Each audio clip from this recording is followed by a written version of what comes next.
Family কেমন আছো? আশা করি তোমরা সবাই ভালো আছো, আর তোমাদের আশীর্বাদে আমিও অনেক ভালো আছি।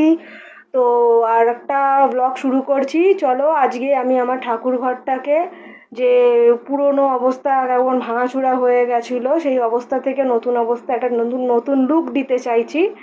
তো চলো, আজকে সেই নতুন লুকটা দেব।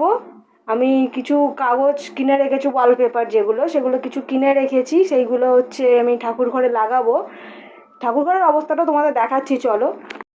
তো এই হচ্ছে আমার ঠাকুর ঘরের লুক, আগের লুক এটা। দেখো কি বিচ্ছিরি লাগছে দেখতে, সব জায়গা থেকে রং চটে গেছে, দেয়াল চটে গেছে। আমি অনেক দিন ধরেই ভাবছিলাম যে কি করা যায়, ভাবলাম রং করে দিই, তো ভাবলাম না, ওয়ালপেপার কিনেই লাগাই। দেখো কতটা সুন্দর লাগছে ওয়ালপেপারগুলো। এগুলো আমি মিশোর থেকে কিনেছি। এটা দেখতে যতটা সুন্দর লাগছে, দেয়ালে লাগানোর পর আরও সুন্দর লাগছিলো দেখতে, মনে হচ্ছিলো যেন টাইলস লাগিয়েছি। আর এই যে ওয়ালপেপারটা দেখতে পাচ্ছ, এটা আমার মা আমায় কিনে দিয়েছে। আমি বলছিলাম যে দেয়ালে রং করব না, ওয়ালপেপার লাগাবো।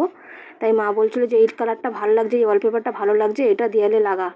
আর দেখো লাগানোর পরে, এটা আমার ওয়ালপেপারগুলো দেয়ালে লাগানোর পরে কতটা সুন্দর লাগছে। আর ঘরটা না অনেকটা না আলো আলো লাগছিলো আগের তুলনায়। মনে হচ্ছিলো যেন দেয়ালে আমি টাইলস লাগিয়েছি, ওয়ালপেপার কেউ দূর থেকে দেখলে বুঝতে পারবে না।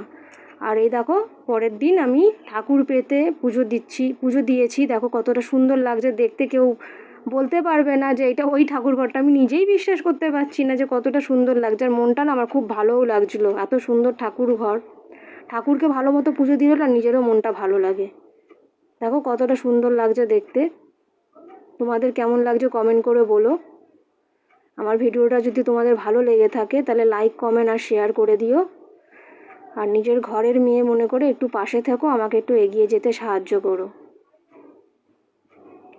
চলো তাহলে বন্ধুরা, তাহলে দেখা হচ্ছে পরের ব্লগে।